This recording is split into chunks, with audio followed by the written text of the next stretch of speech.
welcome to the Goal Podcast, news and commentary from Gun Owners Action League, your leading voice for the Massachusetts gun owner.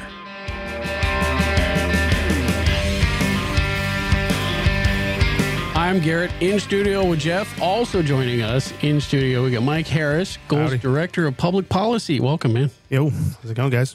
And also joining us online, we got Nolan Howard from 617 Defense and NAAGA, NAAGA? National African American for Gun Rights. Yeah. So welcome, brother. How you doing? I'm good, man. How are you guys? I've been waiting for this day. I think we've been better. Yeah, you're right. Gun rights have certainly been better. This is no offense to you, Nolan, but I wish we were still waiting for this day. I trust me. You ain't the only one, man. You ain't the only one. Oh man, what a.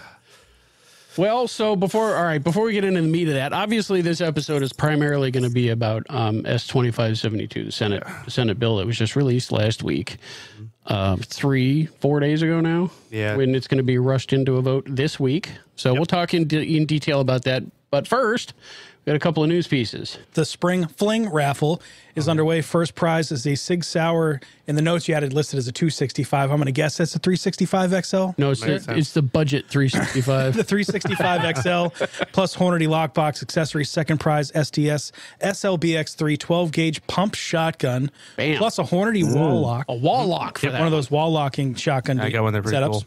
Yeah. And then if you manage for the bronze Smith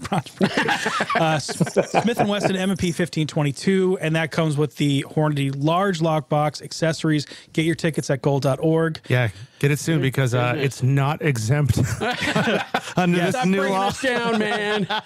All right. How is it 22 not exempt? Right? Yeah, right. Because All right. it looks scary. In other news, the Goal office is moving. Check out goal.org. There's a whole page on it. Gun Owners Action League is moving from the current location to a new office in Westboro, which is like 5 minutes away from the current office. It's not that far at all. It's 4 minutes. Yeah, it's right. My commute is going from 11 minutes to 15. Ooh, you better ask for a raise. I don't think I should have said that on the show publicly. People are going to come for me with That's right. They've drawn a pitchforks and circle torches. around now, and they know where you are. So yeah, we're moving. It's a nice place. It really is a nice place. It is nice. I mean, it's moving's going to be a pain in the neck. It is what it is. And it's not for any other reason except for our current landlord is expanding their business, and they're going to be. They just need their space back. It is what it is. They've been great to us for 12 years. They're awesome. Shout out to Dixon Contracting. Yeah. They've been really, really good to us. But yeah, they're just expanding, and good for them. And good for them. I mean, the expansion in this economy is pretty cool. So good for them. And it's actually a pretty significant move up. So it's way more space than we have now, and looking at the layout, the space is actually usable. You know, like the current Goal office, if folks have been to that office, you just know that 30-40% of the floor space is taken up by a kitchen, two bathrooms, a kitchen, and a long hallway. You know, that's all the square footage is wasted. So this is what, 3,000 square feet? 3,000 square feet, something like that. Huge classroom, 17 by 20 something foot classroom. Nice office space, nice gathering spaces. It's going to be real nice. And it feels new. It's nice. It does. Yeah, it's fresher. So that's good. That's going to be happening this spring. So watch this space. More details as we move into the spring. All right. Let's do introductions. Everybody knows who Mike Harris is. You've been on here 100 times. And so how's things at the office, man? A little stressful. A little chaotic. It was a long weekend. Well, I will say, so I had Friday as kind of a work from home day, and I was running out of hours for the week. So I went into the Goal office. Yeah, Jeff got to hang out with us to kind of help go through this and the war room. To sit in the back of the room and watch the process work. Was very, very cool to see. It's fun. Everybody's sitting around the table, and no joke, going line by line, like reading a sentence or two at a time. You have John, who's just an encyclopedia of current legislative law. Going, okay, how does this compare to what's existing? What is this now saying? And then Mike's providing, that legal, trying to decipher the legalese. I went to the University of American Samoa, and I went to Suffolk Law School. But it's amazing how a word that you wouldn't think would be important all of a sudden becomes important. Like there was a word in there that was talking about liability. It said, well, you have strict liability. Yeah, that is something. And to me, that means like, okay, we're really serious. But no, that has a big legal definition. So that is a very specific definition. Talking through all of that and then going through and like, all right, like ballparking scenarios as a group. Like, okay, would this mean this? Would that mean that? And then seeing everybody's notes come together. And then you have that summary comes out within 24, 48 hours. Yeah. You guys are busy. Did a great job. That was an impressive volume of work. Jim always gets frustrated with me sometimes because I'm a lot slower than he is in my analysis. But I'm like, Jim, you and John know this by heart. You read this like living and breathing. Well, I'm just saying you guys read this stuff and you're like, oh, it's modifying chapter 140, section 131. It says this, and I'm like, okay, I'm like flipping back to like, all right, what does that say? What? Yeah. And they're just like rattling it off the top of their head. I'm like, I don't have that ability yet. I mean, I'm hoping. But all right. All right, joining us remotely, fun to watch. Not to exclude you, Nolan Howard. How's it going, man? You've been going through this. I'm good, man. I can't complain. I mean, I'm just reading it. Yeah, I mean, I can, but you complain. You don't want me to complain, so we're not going to do all that. But come on, give us a rundown. I could. That's why we're here, man. You want the run? Give us a rundown, man. Give us a rundown. It's all stupid. This is a family show. This is all stupid. It's all stupid. It's all stupid. And then when I really got into it, like sections 35 through 37, I was just like appalled by it, by the writing. I'm like, so wait, you saying black people ain't smart enough to do a class? Like, what you saying? It's so insulting. It's ridiculous. So it's like insulting. It is insulting. I mean, from a black standpoint, I mean, there's a handful of instructors of us out there in Boston. So it's very, very disheartening, you should say. And we're going back into like a Jim Crow type language. So this is the Massachusetts Senate bill or Senate amendment. S.2572 that they've named the SAFER Act. Oh my God! Here we go. An act to sensibly address firearm violence through effective reform. That gives me the douche chills. I hate that so much. It's like such slimy marketing when they spend time and energy coming up with these stupid acronyms. Yeah. Thursday, January 25th, 2024, Cynthia Stone Cream, Democrat out of Newton, yeah. Representing nothing happens there. Yeah. Representing Norfolk and Middlesex filed this trash as an amendment. It's a hub of gun owners and gun violence. Newton, yeah. So they filed this amendment to House Bill H 4139, which, as we all know, was pushed through and voted on in October. So depressing that they filed this as an amendment. Yeah. Well, the language in this amendment seeks to take the language in 4139 and replace it. Yeah, they're going to strike it in its entirety and replace it with the following. That's the phrase. Yeah. Or the phrase they use, yeah. So let's talk about, first off, real quick, let's talk about the procedural reasons for doing that. Why would you do that? So I've actually been trying to figure out how in order to conference, so the legislative process works like this. So a bill will be presented in one of the chambers. They will go through the legislative process, first reading, second reading, third reading, and then they will go through the amendment process. Yeah, right. Yeah. You know, when they want to, when they don't suspend the rules, they'll do that. But that's how it's supposed to work. And then they will pass it to be engrossed, which means they pass it to get it to the other chamber for them to go through their process. So then it will go through, first, second reading, whatever the hell they want to do on their side, treat it as if it's a brand new bill, and then they will vote for it or against it. And if they vote for it, like the other chamber did, then it will go to a conference committee where both versions of the bill from either chamber, in the bicameral legislature, both versions will be slapped on a table. They will appoint a conference committee, whoever is going to be on it. I think whoever gets appointed to this conference committee, if this thing passes, it's going to clue us in on how the bill or how the conference committee is going to go. Who the players are is going to give us a clue. It's going to give us a hint. Okay. So it'll be one member of the minority party from each house, and then it will be, however many members of the majority party that they appoint, probably 2 or 3. So they'll take both versions, crosswalk them, do their negotiations behind closed doors. It's a complete secret. And then they will come out to both houses simultaneously with the same version of the bill as, essentially a new piece of legislation with the same number on it. And then it will go to the House and Senate floors for an up or down vote. There's no debating. There's no... Immediately. Well, not necessarily immediately. I mean, whenever they decide to... Okay, but that'll be the next step. That's the next step. And then it gets an up or down vote. There's no debate. So there's no debate. There's no amendment. There's no amending the new version once it passes conference committee. Yeah. So then it gets an up or down vote. Up or down vote. And then presuming it gets up votes in both chambers, which sounds like pretty sure thing. It goes to Maura Healey. To Governor Healey. Yep. Yeah, it goes to the governor for signature. And we all know that there's no anti-gun legislation that she won't sign. Yeah. I mean, unless it doesn't go far enough. Yeah, right. Right. It has to stop before it gets there. But so one thing you will notice in this bill is there's no line item information. There's no budget attachments to any of this stuff. There's no money attached to anything. Which to avoid the procedural problem. Well, it's to avoid a procedural problem called line item veto.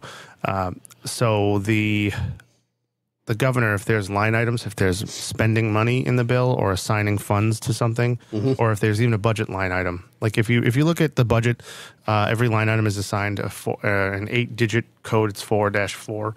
Yeah. And then you can do that with other bills as they go through the legislative process during the session.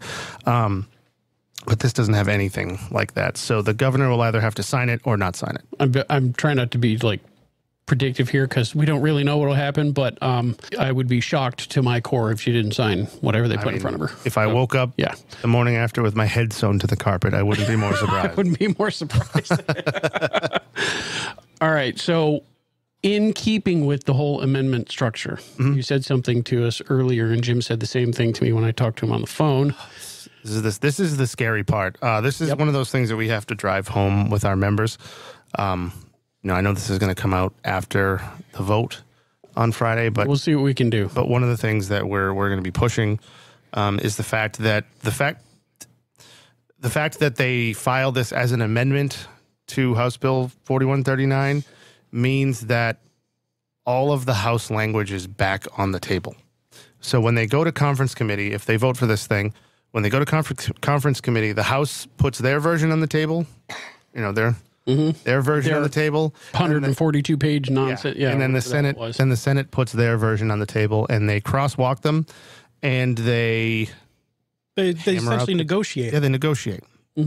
So which they compromise amongst themselves, and they call that the big compromise. All of those wolves, and we being the lamb deciding what's for lunch, right? So they get to decide among themselves, and one of the possible outcomes is that they could say, hey, let's just bring in all the language of the existing bill, bring it right in, and pass it out with no debate, no nothing, and we'll just send it right to the governor for signing. If they really wanted to, they could do that. But I mean, who's to say? I mean, it's we don't really know, but it's one possible outcome. Yeah, that's why I'm saying when we look at who's assigned to the conference committee, it's going to be kind of a signal of how this is going to go.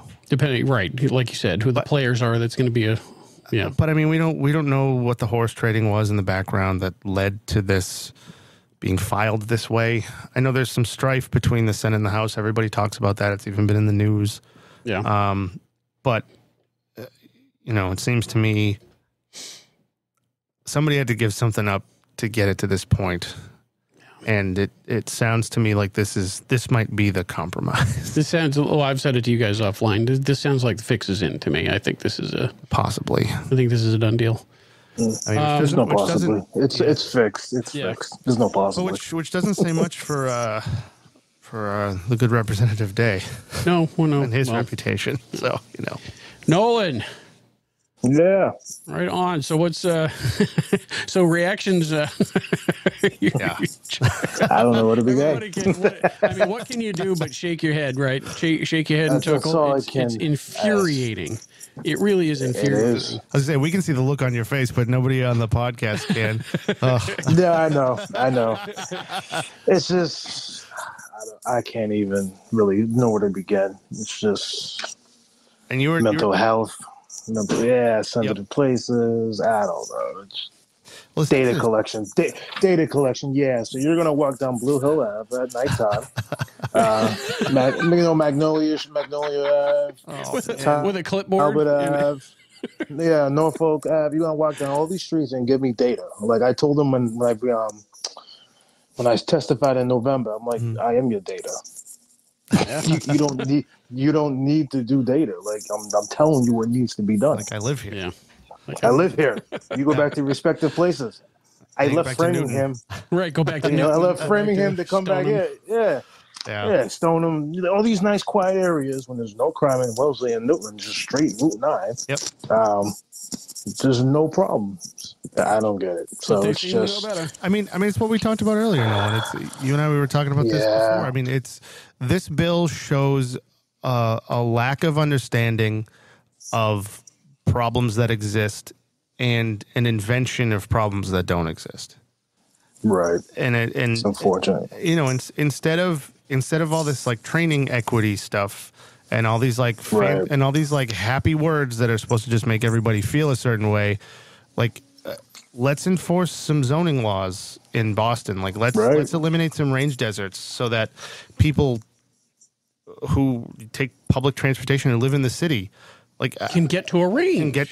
Yeah. Or I mean, they do it in Lexington. Especially if you're going to do crap like, mandating live fire at a range, and then there's no ranges to be had. Or if forget live fire, if we're mandating people take classes, like give us places, because I mean, honestly, I mean, mandates aside, and we're never for that stuff because it just eliminates a lot of possibilities for people. But mandates aside, we don't ever recommend classes, especially for basic pistols that don't have some kind of live fire. Yeah, I mean that's your responsibility as a responsible gun owner to get the training necessary to use the tools you're choosing to carry effectively. Yeah, that's part of it. And to treat all gun owners, and especially a sect of gun owners that live in the cities that don't have ranges near them like infants is insulting. I mean, you only got one range in Boston, which is Boston Gun and Rifle on Faulkner Street, and that basically is like the training facility for Boston PD for qualifications and NBTA transit. Really, is it a private? They've been around since it is. You got to have. I mean, it is, but I used to work there, so I mean, they will let you shoot, but you have to use one of the RSOs. Sure, you got to pay like $150, but they go through everything. Yeah, I know it's expensive, but again, when you're in my part of the demographic of the urban demographic, this is what we have. I mean, they do get business, but it's just it's not like when you're in the metro. It's not like we're in the Metro Wesley where you guys are out with South Shore or, when you have more resources. I have it good. I've got, 4 ranges within 15 minutes of where I live. I mean, nobody's asking for 1,000-yard range in downtown Boston. No. Right, you can't.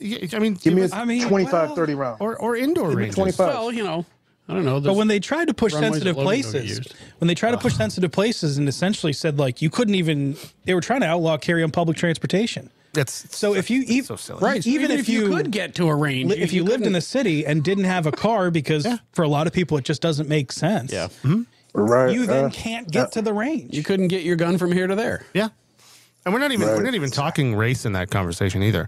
Like I had when I worked at the state when I was working at the State House, I had a bunch of friends that were going to college in the city or working at the State House that just didn't own a car. They lived in the city, worked in the city. There was no reason for them to own a vehicle. So, you're just talking about people who live in the city. They don't need a car. It's right. Unless it's a cold ass winter, then that's a different story. Yeah, that's true. That's a different story. I mean, it's just a multifaceted, fraught in all directions proposition. It really is. It's an insult. It really is. It's basically an insult. Yeah, absolutely. We've been throwing around the term range desert. Well, sure. Seriously, things that just you don't really think about, and if this stuff is going to be mandated, then it better be considered. Yeah, if you're a politician and you're looking for some kind of equity in whatever you're talking about, then if you're looking to satisfy all your buzzwords. Yeah. I mean, we're talking about public ranges and stuff like that. We don't have those in Massachusetts. We have kind of a unique situation, especially when it comes to live fire, because off the top of my head, I can think of with the range you were just talking about, Nolan. That makes 7 ranges in the entire Commonwealth that I know of that you can go to and get range time without being a member of the club. And aren't they all east and? Are they all east, close to the urban areas, but not really within? West of it's like west a belt. Of 95. Yeah, right? Follows the sort of 495, 95 corridor all the way down. Yeah, right? there's nothing out west, and there's nothing in the pretty city. much inside that 495 inside that belt. And the only thing farthest I know would probably be like Holliston, Mass Firearms. Exactly. Yeah. That's one of them. Yeah. And then you got. I was in Drake actually this past Saturday on Target. Cape Cod. Yep, Cape Cod. Cape Cod with Toby down there. Yeah. Yep. There's AFS around the corner here. Yep, AFS. And then, there's not many. I think that's about it. I think. I think the rest is all private clubs. Yeah. Yep. And that's something that we got forced into because of the laws in the state. Because of the stupid, ridiculous patchwork of laws that. Yeah, and this is going to just make everything worse. This is going to be, it's not even going to make it worse. It's going to be more of this. I mean, it's going to make it worse in a practical sense, but it's just going to be more of the same, just different. Wait, you mean this isn't sensible legislation meant to modernize and deconfuse? Well, what would be the legal implications of telling a private club that they are now forced to host? We're trying to figure that out right now. Some sort of state-sanctioned program. How would that even work? I think it would be a. I think it would be a. Well, I think it would be a taking under the Constitution. Absolutely, it would be. Is it like a members-driven club, and we're supposed no, and that fits in the mindset for me of I would be more than happy. Like the club I belong to, I'd be more than happy to open up and figure out ways to get people there if they choose or want to pursue training. Then I'd be happy to work around that.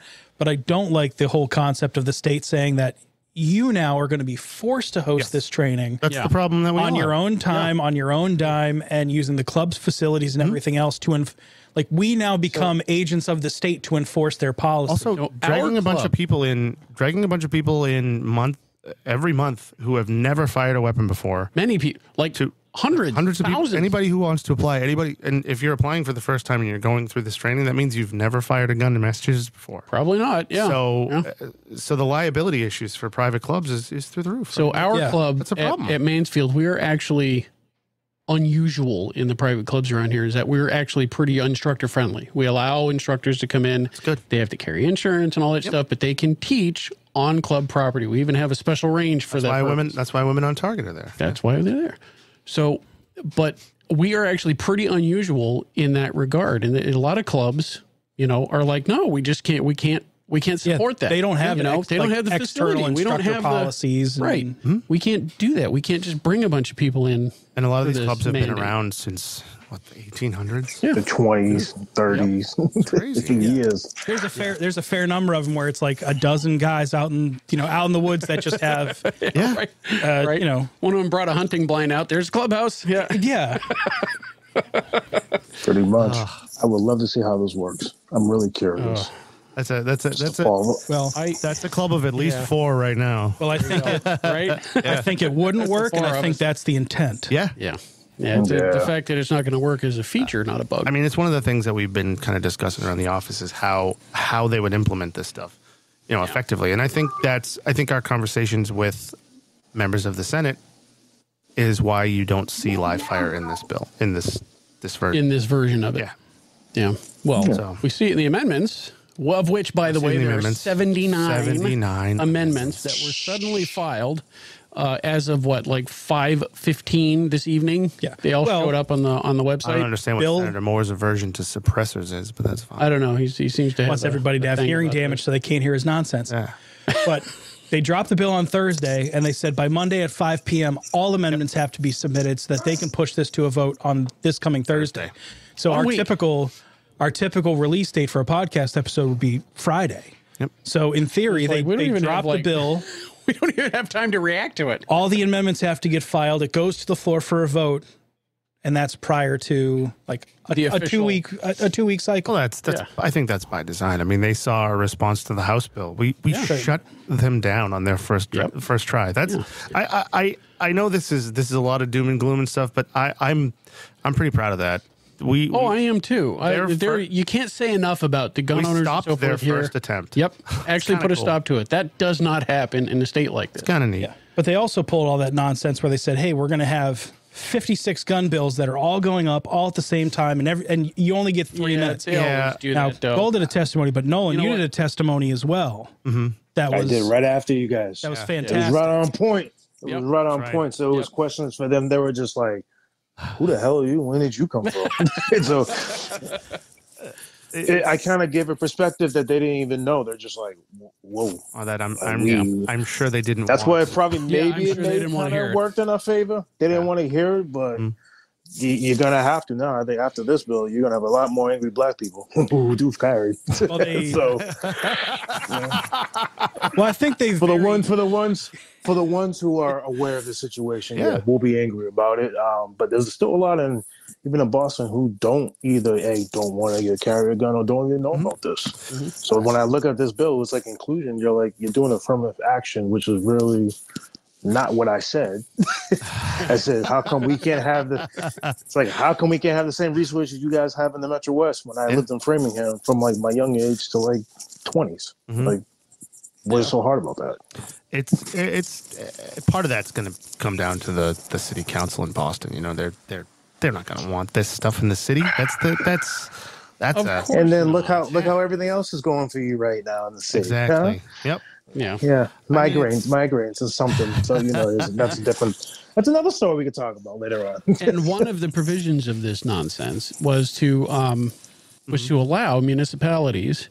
Oh boy. It was to allow municipalities It's going to be so bad to create their own rules. So from driving from here in North Attleboro into Boston, I passed through 8 towns, and every one of them can have different rules. So we were discussing that.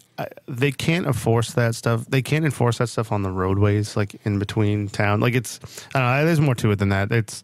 But yeah, I know what you're saying. Right. It's a balkanization, though. It's. Do we have state preemption here? Is it? We do not. We do not. We do not have state preemption here. It's one of the things we've been fighting for a while. Yeah. Okay. It was in our talking points when we went and had meetings with senators about this. So we do not currently. So it's not. We're not getting river preemption. We just never had it. No, it's why every town. It's why every 5 minutes we get a notification because of the zoning from stuff. member towns, from members who live in different towns that are filing stuff for zoning regulations and trying to, it hurts me every time I have to make this argument, but it's worth saying again. In every town, there has to be constitutionally the courts have determined that there has to be a zone where you can sell porn or have a strip club. There has to be sin area or blue area. Like a vice district. That's a better way to put it. Yeah. And it always hurts me to bring that up in these conversations because it feels like I'm equating a constitutional right to a vice, and it's not. And it hurts me to have to make that argument. But but if you're going to do that for strip clubs, firearms are constitutionally protected. I mean, for Christ's sakes, it's. Right. I guess for strip clubs and porn, you can make a First Amendment issue, but otherwise, it's I don't know. It's just one of those things. It's just guys, relax. So there's in several areas there's stuff about mental health, healthcare, mental health. Well, not anything that's going to do anything for people with mental health. No, of course not. No. It just penalizes people who basically seek help or it stigmatizes anybody who wants to, who needs to. I think what they're doing is they're inching it closer and closer and closer to determining that any desire to have a firearm is evidence of some sort of mental issue. And with the new language saying that, all they have to do is put you on a 72-hour hold, and then that gets reported and can potentially be a suitability disqualifier. Well, they called it suitability and not prohibited status on purpose. Correct. Because they're codifying the idea of suitability. Well, they already did that. They did that, but now they're doubling down on it. They did that They did that 2 years ago. Well, after Bruin, they did their quick fix where they stuck a couple of gun control sections into the technology bond. They took out the restrictions, but they left suitability in. They codified suitability and said it had to be, what the hell's the word? John always uses it all the time, but it had to be something that said to be tangible. Yeah. Like suitability had to be articulable. That's the word. Suitability had to be articulable. So it had to be based on something concrete. Right. It couldn't be like, it couldn't be like some nebulous thing that's just hanging over your head. It had to be something that they could readily explain and would stand up to scrutiny. Yeah. Stand up to the scrutiny of like a reasonable person. Okay. So what they're doing is for this 72-hour hold. So if you're Section 12, it's more than 72 hours. I think if they hold you over that, and you have to be diagnosed and all that other stuff. That's what happened to the guy in Lewiston. Mm-hmm. See that is a state failure. Mm-hmm. That's a state failure. That is a state failure. Right. I don't want to hear no red flag. We need red flags. Dude, look at the yellow flag in Maine. Exactly. They had him. Yeah. They let him go. He's fine. Oh, he's good to society. Let him back out. The thing is that he got red flagged in New York before he even got back. I'm surprised he didn't get arrested. Yeah, it's wild, dude. He was making all kinds of threats and stuff, and then they held him for 72 hours. But after 72 hours, they would have had to make a diagnosis. Yeah, so they let him go on purpose. So they wouldn't have to go down there. They wouldn't have to go down that route because he was in the military and there's all this other stuff around it, and it was a state failure. It just slipped right through. So what this is doing is it's saying, even if you're involuntarily committed up to the point where it would make you a prohibited person, it now applies to your suitability. Yeah. So even if they take you in and say, hey, we want to put this person on a mental health hold for 72 hours, and they say, we really didn't find anything wrong with this guy, so we're just going to let him go. Yeah, he's actually that doesn't matter because it's now already been reported to the criminal justice information system because, of course, we always need to be treated like criminals. And then that is what gets reported for your suitability. Yeah. So even if they come back and they say there was nothing wrong with this guy, like, well, and right, and instead of leaving suitability solely up to the licensing authority, which is how it currently works, the local police departments, this creates a suitability like chain of custody all the way through like the Secretary of the Commissioner. Public Safety and Commissioner of Public Secretary of Public Safety and Homeland Security. Or EOPS. And then to the Commissioner of Mental Health. So they can determine your suitability. A political appointee. Yes, all the way down the line. And we looked it up. All the way down to individual healthcare workers. We looked it up that's a reporting. That's a reporting for red flag thing. We're talking about suitability can run through these bureaucrats.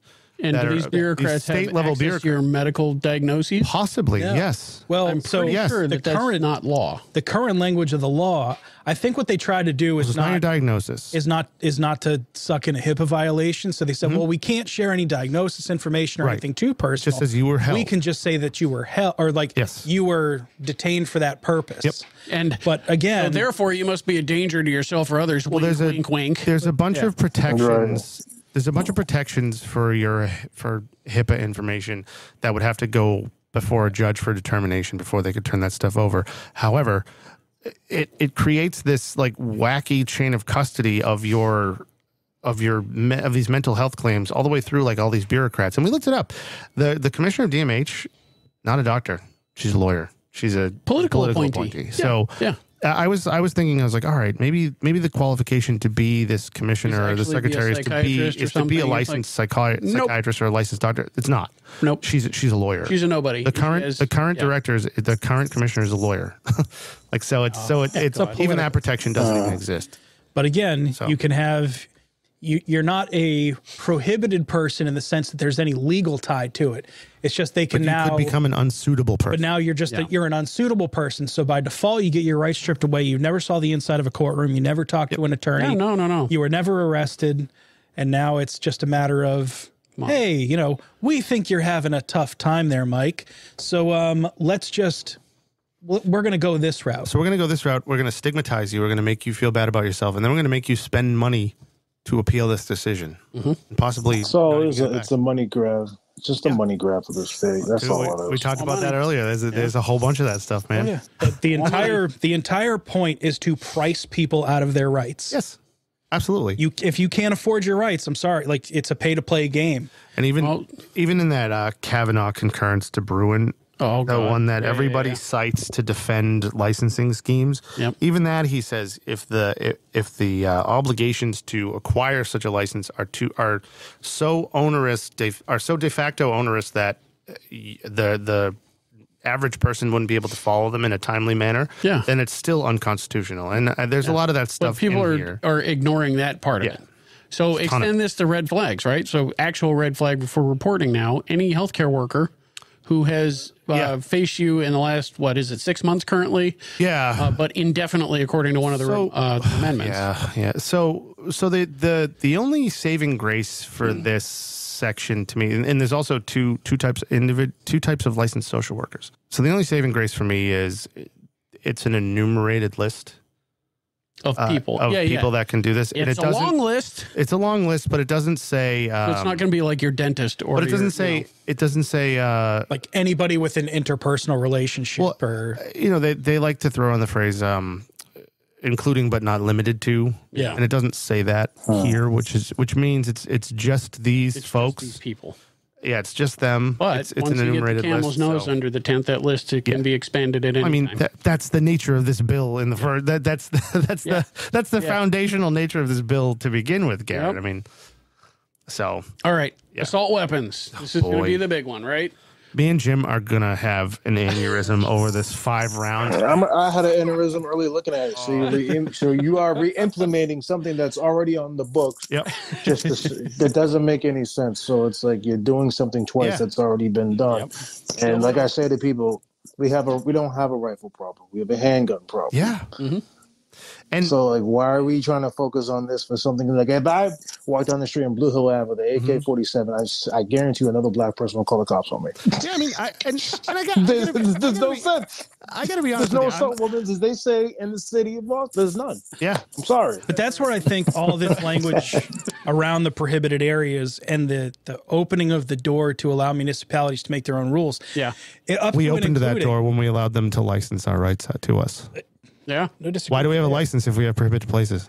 Why do we have a license? What is this? Infantilizing us. Yeah. Yeah. But saying that they can regulate and prohibit you from carrying firearms in any municipally controlled area. Mm-hmm. Yeah. Yeah. And everybody gets to set their own rules. Again, depending on where you live, if you live inside the 128th circle, that's pretty much everywhere other than your yard. Yeah. Pretty much. Now, if you're out in Russell, you're out in way Western Mass, there's a different story. Pick a town that doesn't have a liberal arts college in it.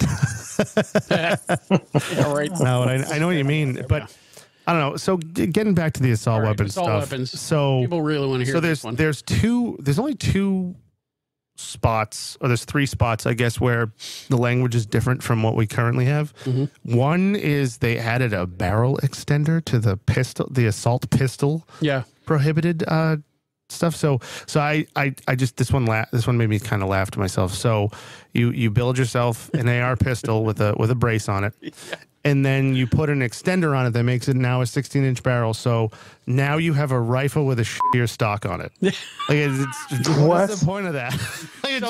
It's ridiculous. So the reason, if you go out into the marketplace and you find barrel extensions, they do exist, and one of the ways that they market the things is so that people can stay compliant in states. It's for state compliance. Not this one, but state compliance and other stupid. So the entire point of the NFA was to keep concealable, powerful concealable arms out of the hands of gang members. Gangsters, old style, bootleggers, like Al Capone, right? Couldn't have an AR like an SBR, and so they're like, okay, so now we're going to ban these things that would eliminate your NFA problem. Yeah. Yeah. And so Right. so now it's less concealable. It conforms to the rifle laws, so now it's illegal again. It doesn't make any sense. It's just a snapshot of the absurdity of this bill. Well, that's the issue with the telescoping stock Right. It's that they supposed to talk make about it with the easily AR. concealable. And After, because with all the stuff with the pistol braces, ATF ruled that you can run that with nothing on it, just the buffer tube, because the buffer tube's integral to the function of the firearm, and you can absolutely shoulder that, no problem whatsoever. Yeah. So now an extendable stock only lengthens the firearm and makes it less concealable, but apparently that's a problem. Well, I thought they were going with they're this idiots, barrel. Jeff. Also true. My interpretation, I think what they were talking about with these quote unquote barrel extenders were compensators. No. For pistols. No, there's literally a thing called a barrel extender. Yeah, it's a threaded barrel. It's literally a thing that exists. Threaded piece of pipe. Listen, size matters. Yeah. So briefly, because I know that there's really some like squishy cloudiness about this thing, but fixed mag semi-autos holding greater than 5 rounds of magazine. People read this sentence and they're going, Garands? SKS? What the hell? So me and Jim have been going back and forth on this since Thursday. This is going to be this sentence, clause F, is going to turn Jim and I into alcoholics. Because this is the one that we came up with an interpretation of it. We wrote it down. We put it in there, and then we had a conversation like 2 hours later and we were like, that's not right. And we fixed it. Yeah. And then we went back on it. And then we kicked. I was talking to him on my drive down here. Yeah. About it. And we were trying to, because he was like, hey, can you write a little write up about this and what our reasoning was? And I was like, I don't know if I agree with our reasoning anymore. So if you look at it, it mentions the 5 rounds in the assault weapon, the features test for a semi-auto shotgun. It mentions 5 rounds. And then when you go down to the later clauses, it's what is it, F and G, or E and F. E mentions the semi-auto shot, or just shotguns, and says no more than 5 rounds. Is but my shotgun already holds 5 rounds. So exactly. What do you say? Yeah. So it says what? Any semi-auto shotgun that holds 5 rounds or less than 5 rounds is fine. And then but there's no explanation of whether that means like a 5-round magazine or just 5 rounds total. Right. So that could be like you could hold 6 if you put one in the there's no explanation on that. So that's one muddy spot. The point here is that this is muddy and it's bad drafting and it's we don't really know what it means. So we can't concisely say what it means. So when I first read this, so then F says I got it. Let me actually pull it right now. It says F says any semi-automatic rifle that cannot accept a detachable magazine that holds more than 5 rounds of ammunition. Cannot. Now, so that means fixed mag. So that's an exemption.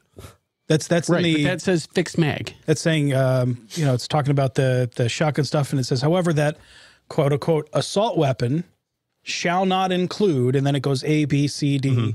F is where it says any semi-automatic rifle that cannot accept a detachable magazine that holds more than 5 rounds of ammunition. Yeah. So it's when I first read that, I thought that was a drafting error where they were trying to say less than 5 rounds. I thought the point of that was to drive home a backdoor 5-round magazine limit. I thought that's what it was. So, yeah. So that's what I thought that was at first, and then we reread it, and I said, no, I think this is protecting people who have like Garands and stuff like that. I think this is making that stuff okay. If they have an internal box mag of whatever, then you should be okay. That's what I think. I mean, it's not clear. But then it gets super sticky about. But then it adds another caveat to this whole list of exceptions and says, unless, of course, it's a copy or duplicate of something that can or could be manufactured or modified to accept the detachable magazine. So let's talk about copies and duplicates here. Fixed mag, AKs, and ARs. Yeah. It's basically what it is. All right. So it also goes further to ban receivers if they're interchangeable with any banned gun. Yes. And it also bans receivers if they accept 2 components that are interchangeable with banned guns. Yep. So that is the end of AR platforms. On top of that, here's another one that we've been discussing, and Jim actually agrees with me. My interpretation is, so if you read the section about machine guns, where it says anything convertible to a machine gun is banned. So that means and it says whether finished or unfinished lowers. That means your completed semi-automatic AR-15 is technically an unfinished machine gun, because all you need to do is drill the third hole and put some So that means and drop in an auto sear. Auto sear. If it's readily convertible. So it literally just means your finished AR-15 that is semi-auto in your is technically an unfinished machine gun. Unfinished machine gun. Yeah. So which makes it a machine gun under this law. Under this law. Yeah. So you are in violation of the machine gun statute. So speaking of machine gun statute, it bans pretty much everything that activates a trigger. Yeah. Other than your finger. So what you're saying is, in for a penny, in for a pound, drill that third hole. You may as well, right? You may as well have a completed machine gun if you're going to go to prison for it. Okay, ghost guns, 3D printing, digital codes. Let's talk about, they want to pretty much make it illegal to self-manufacture a firearm. Well, it essentially, in my interpretation, bans 3D printers in your home. Because pretty much that's what I looks like. I heard from that. It starts looking like it seems that way. If that 3D printer has ever been advertised, marketed, whatever. That's the game. For the production of a firearm. So any 3D printer that ever had a booth at a SHOT Show or a gun show event or just one that, again, I Mike was kind of trying to explain the rules about advertising, what it really means. Knowing the state, I think they're going to include, like, if someone posts it on NES of like, hey, I built this and blah, blah. But essentially saying if you have that 3D printer, you have to have a manufacturer's license. You have to have an FFL 07. And according to the state, that cannot be your residence. So if you want to have a 3D printer to tinker with stuff or do whatever. I got one over there. You have to have you have to get an FFL and you have to register that at an offsite location, and you have to have a place of business outside of your home. Also, here's another one. If you are a machine shop and you bought a whole bunch of CNC machines, and you have a contract with Smith & Wesson to build certain like components for their stuff, on not even serialized stuff, just stuff that doesn't even look like a gun. You have just like dowel pins, stuff like that, and you send it out. Those are firearm components. And the CNC machine that you used to make those is now illegal for everyone else to have, because it was used for the manufacture of guns by one person. Jesus. In a place that has a legitimate contract that doesn't make firearms. Even actual firearms, just make parts. They make screws that happen to fit revolvers. Wow. Like they hold the grips onto a revolver. All new guns must have permanent serialization. Yeah. Okay. And they must be serialized before they are finished. Yeah. Before they exist. Receivers. Yeah, before they exist. Before they even exist. Yeah. Because the new rule says anything that's even unfinished is process frames or receivers are now going to be considered firearms, which need to be serialized. Yeah. So you have to go to the state and get a serial number for a gun that doesn't exist or that you haven't started to build yet. And the question that I would have is, let's say you go and say, oh, I want to make 10 frames. I need 10 serial numbers. And then you get busy, you get sidetracked like most people do, doing one thing or another. And then you don't build them for a year. Yep. You're done. And that can the inspector, because now you have to be an FFL, you have to be an 07, and you got to do this and you got to do that. When they come to inspect you, which is also part of this bill, which we need to get into. You better be able to cough up that receiver. You don't have the firearms that are now quote unquote registered to you. Yeah. And if you say, "Oh, I haven't built it yet," they're going to say, "Sure," or "You sold it down on comment." Yeah. Where does it stop? Like, say we built somebody figured out how to build guns out of granite. As soon as you whacked that pickaxe into Quincy Quarry and pulled out a chunk of granite that was big enough to make a receiver out of, it better have a serial number on it. Like, it's insane. Can I make a Glock 7 out of my out of my toilet's porcelain, right? Right? Glock 17. Glock 7. Oh, was it Glock 7 from Die Hard? It's worth more than you make in a year, man. Shut up, Bruce Willis. Digital codes. This is so stupid. They want to do the whole digital codes thing. That's First Amendment that has already been shot down a number of times. And this is the one. This is the part that contains strict liability. Yeah. So if you throw the code up somewhere online, and somebody gets it, gives it to their cousin, who gives it to their brother, who gives it to their friend, who uses it to build a gun to shoot up the school, they're coming after you for every crime committed, for everyone shot, every damage done with that code, with that firearm. That is absolutely a First Amendment issue, but the idea here obviously is to chill it and make it so that nobody, and make somebody not do it.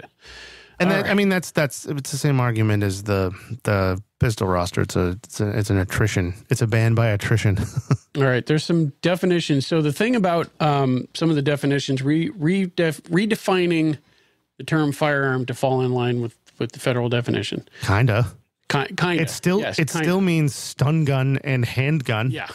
They didn't listen to us there and change it to mean. Why would they listen? Yeah, but so they changed the definition to fall in line with the federal definition, and then they use it to define the word hand, or they use the definition handgun to mean. They use the word firearm to mean handgun throughout most of the legislation, and then there's certain parts where you can tell that like somebody who's not familiar with Massachusetts law wrote the bill because they're using the federal definition of firearm, which means any gun, and it's wild. Right.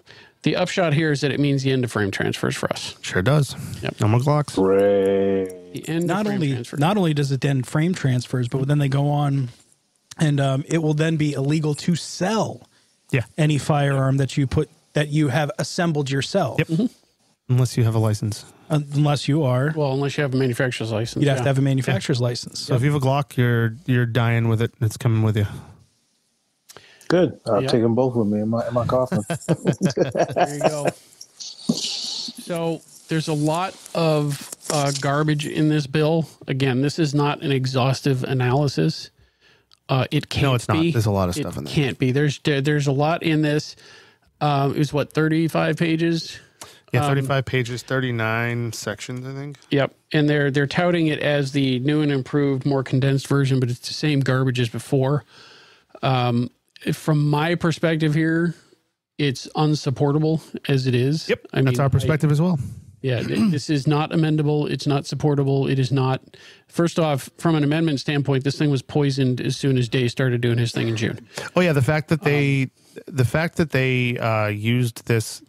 That they're using Day's bill as a vehicle to get this to the Senate floor is a tacit endorsement of that bill and an insult to everyone involved in the process. Yep. The fact that, exactly just what you're saying. The fact that it's an amendment, the fact that it'll go through the process, it'll go to committee, and then the House language it opens the door right back. It opens the door to the House language to become law. So, and I can't think of a single provision in the House bill that should be law. Not one. Not one word. Nope. Nolan, what's your take? What's your take? I know we've been throwing stuff back and forth. I mean, it's just it all needs to go. It just all needs to go. Just by talking, I already have a brain aneurysm talking about all this. It's just you have a bunch here from your perspective. What are you saying here that we're not talking about yet? I mean, you hit on everything. I mean, you got it's the data collection. You got all that stuff. It's just it's all this stuff here. Basically, from my perspective, from my point of view as a black person, it's going to be so overwhelming. They'll be like, forget about it. So it's like, then what can we do? Hey, we're going to check out. So it's like, what can we do? Yep. And it's just like, and that's how, I'm pretty sure that's what they're trying to do in the city. It's just make everybody say, just forget about it. Yeah. And for a while. It's been like that for a long time. So it's just, even since 2021, 22, when you had a rise of more black people getting into firearms. Yep. It's just with these rules, it's just they're going to be so overwhelmed. They're like, well, what the hell can we do? What's the point in taking our class? So now I got to listen to I got to be mindful of all this stuff. Yeah. And that's just not me. That's going all to where you guys are at. So everybody now in the state's going to be like, this is everybody. what the hell can we do? What the hell can we do? It's just easier not to, and that's the point. And this, the point. And you know, I always go back. So I when Killer Mike was on Colion Noir's show and got himself in all that trouble, I love the line, because this is gonna whack everybody, but people in the city, it's gonna hit you guys worst and first. That's the line. And it's true, because the less opportunity you have to follow the law, the more the law is going to adversely affect you. That's across the board for everybody. But you know, the people who don't have the resources or the opportunity to get to a range to follow the law, are not going to do it. Well, they're designing the law so that it's impossible to follow. Yeah. You can't own the whole point. You can't own the you can't own the firearm. You have no access to the training that's mandated. You have no access to the range that they're telling you have to go to. Yeah. You can't, you know, they're making it a logical impossibility. And then and that's brewing. They have the absolute gall to say that, well, we're going to put a commission together to study how this affects people. Yeah. You don't need a commission. I am the commission. I am the commission. You don't need to do this. You're wasting time and people's tax money. Yep. Oh, we're going to do data. Come meet me at 8 o'clock at night. We'll walk down Blue Hill Ave. I can't. I got to be honest. Come on, let's take a walk. Let's take a walk. Being like kind of cynical, I cannot wait until the data doesn't support what they wanted to support. It's not going to. And they stop collecting it. Right. And then they'll say, oh, well, it's not good data. We'll just say, oh, no, we stopped doing that. Nothing to see here. You're going to see exactly what happened in that hearing where you guys testified, where Nolan testified, where you say, all right, here's your numbers. Just wait till the summertime. Yeah. And then just wait till the summertime. And then that individual, and I'll use the term loosely. Only know from Lawrence. Let's call him out by name. Said, you are manipulating that information to create some sort of thing. Yeah, I drove I drove through Lowell the other day. That's a broke down town. I'm sorry, it is a broke down town. You can't tell me Lowell, Lawrence, Lynn. You cannot tell me that. No, just no. Well, and it's emblematic of those types of towns. I mean, they're those big mill cities where they were like booming back in like the late 1800s, early 1900s. Right. And then once all the factories shut down, everything left with them. Yeah. Everything. You have a ghost town of a large essentially city. It's essentially a shell of a town. And then you have all these people who are trying to, property values tanked. So anybody who could get a house bought it up there, and then there's no services to support anybody up. But even when they get the data, even when they have the numbers, if it doesn't support their decision, they just go, I don't believe it. Here's the citation to the state data. To the state data. Yeah. Here is the commissioner of the agency talking about the data. We don't believe you. Yeah, don't care. Well, then that's the whole game. How about I show up? I'll show up, and I'll make them believe it. All right, wrapping up this bill talk. Yeah. So officially, this podcast is going to release after the vote. I mean, we'll see what we can do to get it out early. Let's see how many of those 79 amendments make it to the... So the call to action here is anybody, if it's before the vote, contact your senator, get the pressure on. Do not impanel a conference committee. There you go. Contact both legislators. Once this passes the Senate, it's all hands on deck. Call everybody. Yeah. It's only just the Senate until they vote. And after Thursday, talk to everyone. It's everybody, the House too, because don't impanel. Come out conference committee. Don't impanel a conference committee. If Republican leadership had the stones, they would not appoint somebody to the conference committee. I called them out. I actually called them out on Twitter. I'm like, yo, you all better do something. Yeah. Like do something. Well, we are 2024, the red wave. Yeah. Okay. Yeah, sure. Yeah. I'll wait. Right. Yeah. Just like I'll wait. Like but if they're willing to say, all right, well, what little thing can I grab so that I can now vote for this and try to play on both sides? Yeah. That to me is like, just because you get an amendment in the bill doesn't mean you have to vote for it. Yeah. It doesn't make it a good bill. It just makes it a less shitty bill. And plus, what do you stand to lose? Like, really, what do you have to lose? 4 of them in the Senate. Yeah. And Peter Durant was the most outspoken critic of this bill when it was going through the House side. Yeah. So he should step up too. Well, we'll have to see how the votes go and then see what happens from there. And that's the hard part is you can speculate all you want. Yeah. And then as we know, the state just kind of does what they want to do anyway. Yeah. Because they're not accountable to anyone. Legislation without representation, man. So once the process plays itself out, if it plays out as expected, then it's becoming real. It'll become real, and then we can really start to take apart the actual particulars, whatever was worked in through the 79 amendments that got added. We can really start to take it out, and that's probably a good opportunity to bring Jim in, and we can really talk turkey about it. And I know you guys are on the board, and I don't know how much we can talk about this, but I think if this does pass, it might be time for Goal to kind of re-examine our charter and our charge and see what we can do moving forward with this. Yeah, well, we will do whatever is necessary. I mean, we're not going to sit back and do the needful. Yep, we're going to do what we got to do. All right, well, leaving this fun topic, let's set that aside. So let's put Nolan in a hot seat. He's been sitting here all night. He's been commenting, but let's talk about Nolan Howard from 617 Defense. How you doing? How's it going, man? How you go? Sorry about that. I had my son crawling up on me, but it's that is all good. There is nothing at all wrong with that, man. I know. No, it's all right. It happens. He gets excited. He's like, "Daddy's home." But yeah. So welcome.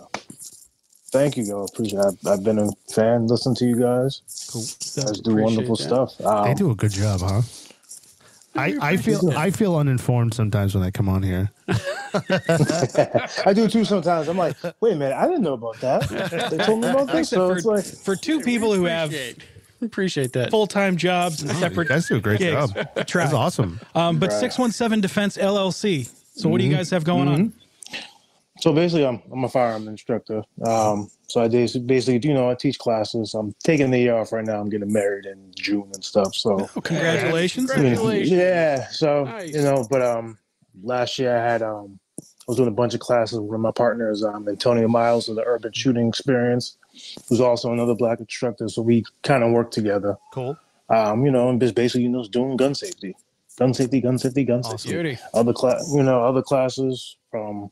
He started doing the stop the bleed, pistol concealed, rifle. So, we're doing all those other things for right now. Cool. But, that's what we did. And I don't know if you had, who else you had? I know I had a couple of people who came. They loved the class. They felt comfortable. So that's what we do. What do you guys work on specifically? Do you have a facility that you work on? So we kind of go bounce around a couple of facilities, but we're in Boston, the greater Boston area. The people who don't, got the resources. Good, so convert them. Oh, absolutely. Yeah, so you're doing the Lord's work. When you're man. A lot of people really don't know. They're like, how come you don't tell us? I'm like, well, look, you guys vote. Yeah. You all focus on Trump and Biden and stuff. I'm like, they don't write Massachusetts laws. Yeah. It's Maura Healey. It's Woo. It's Diana Presley. It's these people, city council. Yeah. They're the ones who do all your laws. I said the presidents. They just say either yay or nay to Congress, and that's what it is. And Congress says whatever. So, but everyone gets so wrapped up into the big guys. Hey, politics is local, man. Dude, one of the biggest obstacles for people who live in the city right now is the city council. They're the ones who set zoning laws. They set the tone. They set all that stuff. If somebody really came to them with a proposal to build an indoor range and had everything done, like all T's crossed, all I's and lowercase J's dotted, do you think for a second that they would even consider that? Of course proposal? Not. I mean, that's the whole thing. They'll be like, no, we don't like that. I'm like, well, you're so worried about being woke out of, that's only, not in your backyard, right? Yeah. But then again, that's not safe you can to go have front next to somewhere the else. bar. Yeah, man. Right. And so it's a mess. So it's a mess out here.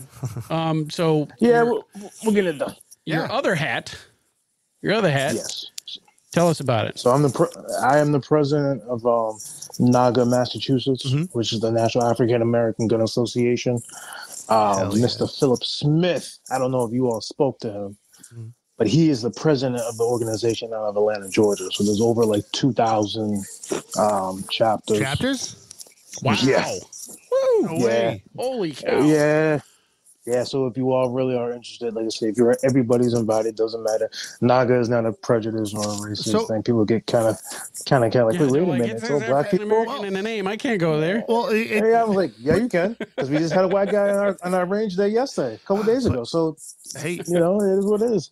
Well, we've heard concerns from people about like a goal as well. I mean, it's sometimes when you get like people a certain demographic, you feel it's hard to approach. But yeah, dude, it's I got to be honest. I've never had more fun than like just like being out on the range with people and just like talking about like what you have with you and stuff. You're like, oh, that erases everything. You're like, oh, hey man, what are you does over there? Fantastic. Yeah. It really does. It really does. We got a guy. There's a white guy in our group. His name's Jeff. He's from Connecticut, but he lives in East Hampton. This guy had one of the top, a couple ARs. Like, wow, my man had a blast cannon. My man had a blast cannon on it, LVPO with a blast cannon. All you just hear is, doo, doo, doo, doo, doo, doo. Just like, what the hell? And everyone's just like, I want it. I want it. You got an indoor range, all the dust is coming out of the ceiling. Like, what the hell? No, you just see it. And one of the RSO guys was like, what the hell was that? You know, the white guy's like, what the hell is a blast cannon? Is that like, I'm like, Jesus, that startled me. And you just see the flashes. Yeah, no 50 BMGs in the indoor range, guys. No, this was all 5.56. This was 5.56. So I mean, but it sounded like a 308 when you were shooting it. Like it was just. All right. So, dude, you guys have 2,000 chapters. So is it? So do you guys just have Massachusetts? Or we're the only Massachusetts chapter in the whole state. So there's other New Englanders, though, right? There's only one in New Hampshire. That's it. Wow. None in Vermont, none in Maine, none in Rhode Island. I think like 2 or 3 in Connecticut, and then the rest is just the South and the West, and then the West Coast. All the rest of and them. then it's mostly a lot of them more in the South, and then you got you do have ones in California, so Midwest. What's your mission? What's your charter? Yeah. My mission is to just spread awareness. Like there's a different demographic. It's not just the old buddy anymore. Old buddy campaign. Just guns anymore. It's just we're here. We're here. We're here, and we're here to stay. So it's just. I know we all have the stigma when you see a bunch of black people with guns. Everyone gets that certain look like, oh crap, like.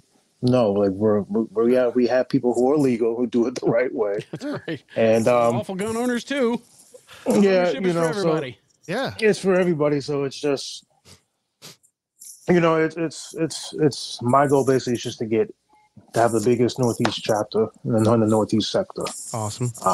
But everybody's invited. Men, I read current women. Doesn't matter what race or who you are, just come. Cool. We're a social club first rather than the guns after. We don't want to scare people because some people, they just don't want to deal with them. They just want to be around people and just be socialized. Regular meetings? We do. Get-togethers? We do. We have every other month we have a range day, and we have online meetings, and we're also going to incorporate personal meetings as well. And just come together. And basically, our goal is also become like a nonprofit.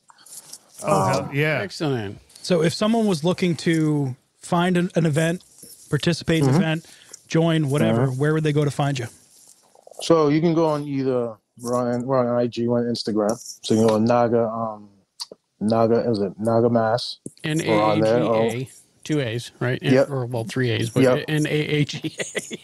Yeah, and then you can put Mass. We're on IG. We also have our own website. It's NAAGA. It's not, NAAGANE.org. Yeah, NAAGANE.org. Yep, and it pops right up. Gotta love acronyms, right?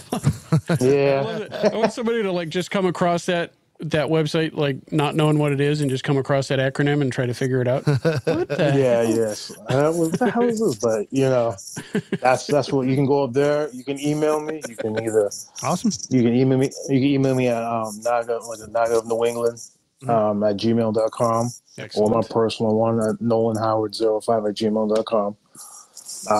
You can also get in contact with my VP, Antonio Miles, which is the Urban Shooting Experience at gmail.com as well. He's the VP. So yeah, we're out here. We're trying to grow. And I think after all these, we're spreading the word here. So now after these laws, you know, a lot of people are in my community who actually are instructors or people who are in the 2A community are kind of like really pissed off because it's like, that's it, we're moving.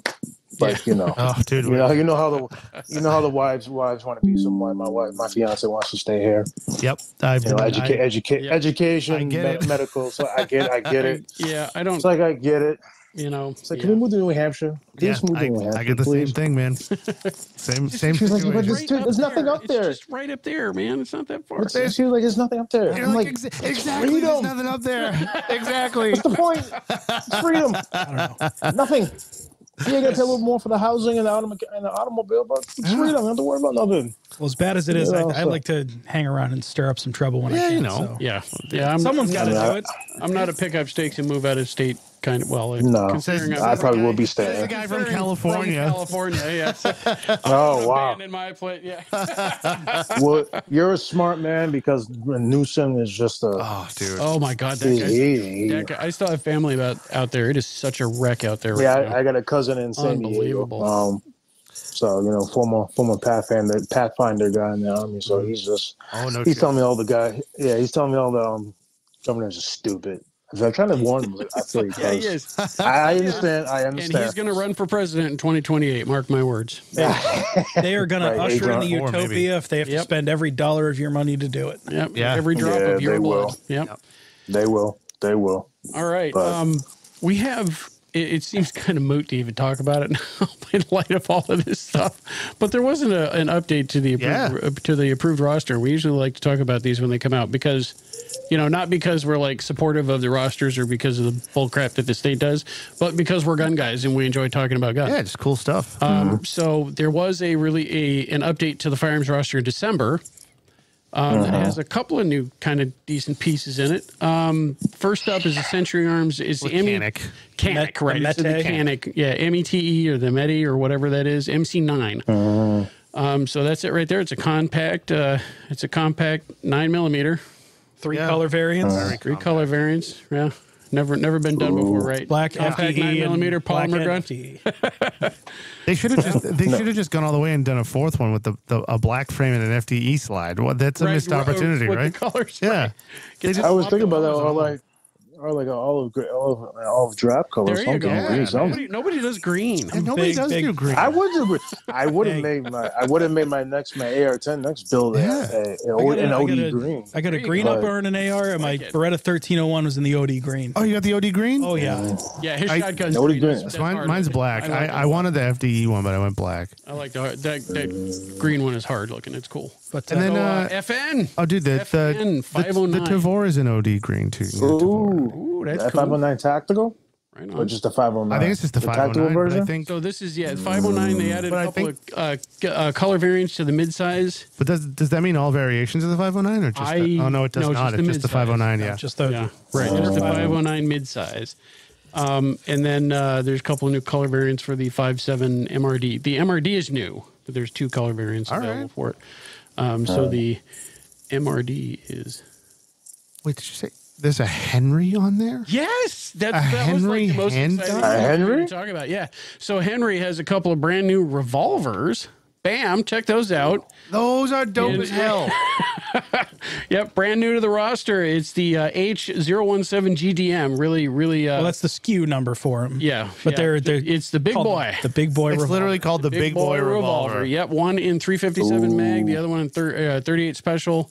In both flavors. There's the one with the bird's head grip, which I love me a bird's head grip revolver. Those are just so cool looking. They're just neat. Yeah. And with the other ones, what they call the gunfighter grip style. But very classic, very old school look. Yeah, it's like it's little iron on his. I mean, it fits really with Henry's like aesthetic that they go for. Yeah, like, they're like design ethos. It looks like if you dropped it would get fucked up. so don't drop it. There you go. On the other end of the spectrum. Yeah, no kidding. Way at the other end of the price spectrum, we got Staccato. Staccato C2. Staccato C2. Yep. Those are just, they're like Ferraris, man. Yeah. My friend got the one. He got the 45. I'm like, that thing shoots smooth. Really? Oh, It shoots smooth. That's Staccato. I have only ever heard, and people just love them. I've never even held one in my hand yet.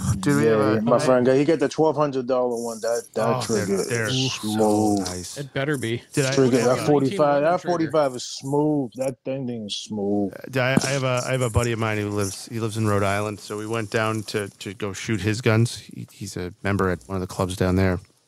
What range was it? Nativity? No, it was the Preserve. Oh, okay. This kid. I'll tell you the rest of the story. I don't get to go there. I'll say the rest of the story, and you'll say, "Oh yeah, that makes sense." So he shows up and he pulls out 2 Staccatos, a Scar, and a Scar, a Nighthawk, and a Sandhawk. I was like, dude, Jesus, what? You just pulled out my entire salary's worth of firearms. Like, just laid them on the table. I was like, holy shit! Just out of that case right there, now I'm broke just because you put those guns on the table. I was like, dude, Kevin? What do you do for work? He's like, oh, I work for AT&T. I was like, is your name Kevin AT&T? Like, what? Like, are you the heir to the AT&T fortune? Like, this is wild. But no, I got those commission chicks. Yeah. There's commission checks to tell you. I got to shoot some really cool stuff that day, and Staccatos they're no joke. They're smooth. They are everything they say they are. Those are very, very nice looking guns. Oof. I think Celtic on the new shot show, they made like an MP7 form done. Oh yeah. No, Palmetto State came out with the MP7. Palmetto one, I was just like, yeah, I was like, MP7 clone. Oh, nice. Yeah, it shoots 5.7 too. Oh, nice. Yeah. Well, HK is like, so HK will never sell to a civilian. Never. Yeah. That coaster says. Well, the joke, because you're poor and we hate you. The joke is always like, the joke is B&T, where HK's cousin that doesn't hate you. Like, Jeez. So like HK comes with all this like all this like really cool stuff. Like even the MP5, like the first MP5 you could get was like an AP5 clone. Like it wasn't even an HK, and most of the ones that get sold are not HKs. Yeah. And so they come out with the MP7, and everybody just starts like falling down over it, and they're like, "Yeah, you can never have it." Bro, it's just like it's a 5.7. And you're just looking at it, yeah, and you're just like, "Oh my goodness, I want it." They're so I want cool. it. I will take one, please. And I know it defeats the purpose, but I want one in 9mm so that you can actually like play with it and not. So I can afford to shoot it. You can just watch your bank account deplete while you're shooting it. Right. Yeah. Well, that's actually like that's actually like a funny meme. Like they're like guys who carry a 5.7 handgun get mugged. Yeah, and he shoots my him. Wallet. Yeah, and he shoots him with rounds that cost more than the money he had in his wallet. I'm just making a point. I'm making a point. I could have saved money by handing over my wallet. At that point, it's not even worth it anymore. All right, and last up on the list is 2 new entries from Taurus, 2 revolvers, Sweet 2 snubbies. Oh boy, Look at those little snubbies from Taurus. It's the SKUs. Their part numbers are 2-856 pre-39. So there's the 856. And the 605. So the 856 is in 38 special. Those are the guns. 605 is in 357 mag. Those are the guns that like the FUD at the counter. Oh God! Tries to get your girlfriite to buy. Right. Yeah. Anytime a woman walks in, she's like, "Oh, you need one of these, little lady." It's like a J-frame featherweight. Ultra lightweight. Yep. With frames that are either. I mean, would you say that those are anodized? I don't know what the finish is on those. It's anodized. Yeah. Anodized. What do we got? Baby blue, pink. They're calling it rose gold, but I highly doubt it. Yeah, rose gold. It's kind of a pinkish color. And then blue. Sky blue. Saber sand. Those are Black so cherry. ugly. Black cherry copper. And another sky blue with the silver stainless steel barrel. Ooh. All guns are beautiful, but it's really hard to love these. The tungsten finish is not bad. Yeah, but you can get a revolver with a red dot on it from them. Yes, you can. Look at them. Look at them red dots from the factory. Holosun red dots on your Defender 856. You get a Brazilian gun with a Chinese optic. Yeah, that's not the snubby. It's the next frame size up. But yeah, you can get the Taurus Defender 856. What an odd combination of countries, really old technology and really new technology. I know. Red dot on a revolver. You want to go watch like?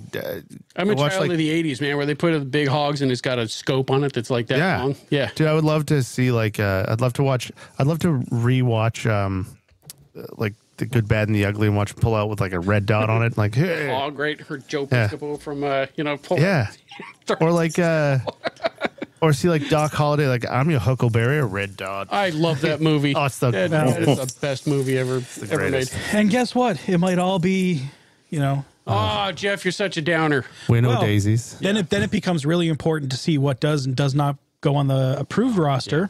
Yeah. Because now I would think if you had a firearm, the AG roster is a secret list, right? It's not even a roster. Right. It's just the AG super secret. It's super secret. Yeah, secret squirrel. Yeah. What does Andrea Campbell know about anything? I'm sorry. Not a lot. Not much. Her campaign made me sad. Not much. She actually, her father, who was a gangster, he was friends with my grandmother. All right. Really? Yeah. My grandmother used to hang out with the bad boys back in the day. Nah, she knew Waddy Bo. She was friends with Waddy Bulger's left-hand man. Kevin Weeks? Yeah. Wow. Oh, jeez. My goodness. My grandmother knew. My grandmother was that was certain woman you just didn't mess with. She knew people. Go get a grandma. She didn't have to. Wow. So she's a quiet great grandmother now with my son. And those days are over with. She's a great Grammy now. Just don't ask me about my younger days. Oh yeah. Nolan, next Thursday, I think we're probably gonna have some staff at the State House if you want to come by. Meet us up there. I got work, unfortunately, but I can try to make it out. Make a day. Yeah, totally up see what I can do. We'll be there. You got my number. See what I can do. Yeah.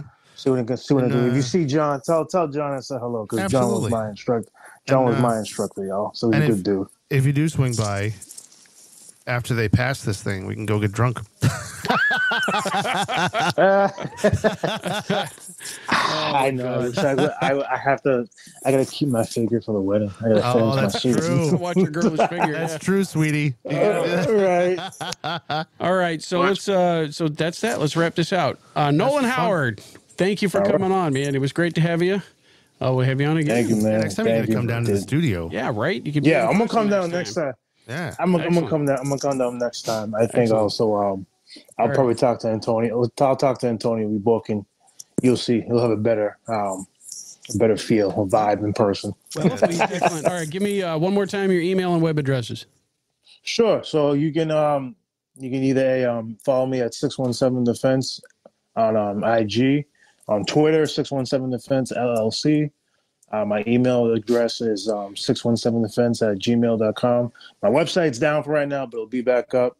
So it'll be 617defense.com. And for NAAGA, same thing. NAAGA NE on IG, NAAGA of New England @gmail.com. And then for our website is NAAGA NE.org. On IG, I think it's NAAGA Mass, right? Yeah, NAAGA Mass. Yeah. I'm sorry. Too much. Too many acronyms.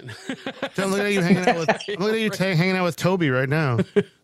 All right, and nice. Mike Harris, the Gun Owners Action League Director of Public Policy. Thanks for coming down, man. I know, we had a lot more fun when we were doing the Bruin decision. I know we were like popping bottles that day, awesome. And now I was shocked too. Funeral I seen that letter. So unfortunately, now due to such and such, we have to change. I was like, let me find out Boston's now restricted. Oh, this is great.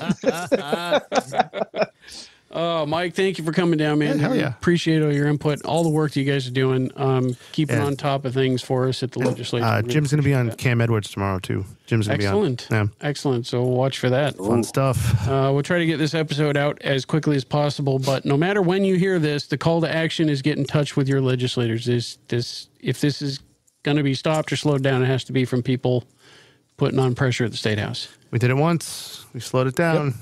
There you go. Everybody has their marching orders. They know what to do. All right, call them. Demand a public hearing at least. At least. Don't let them frog march your rights away. This is it. Yep. All right, Mike, Nolan, thanks, gentlemen. Thank you. That is it for today. Thanks for listening in. Be sure to subscribe to the Gold Podcast and check us out on Facebook at facebook.com/Gold Podcast MA, on YouTube at The Gold Podcast, or on Twitter at @GoalUpdate. To join Goal, visit goal.org and click the Join Renew button at the top of the homepage. If you have a topic you think we should cover, if there's something going on in your club or your town, or if you have a question for the mailbag, shoot us an email at goalpodcast@goal.org. The Goal Podcast is a production of Gun Owners Action League of Massachusetts. The views and opinions expressed are those of the hosts and guests and do not necessarily reflect those of Goal, its staff, or affiliates.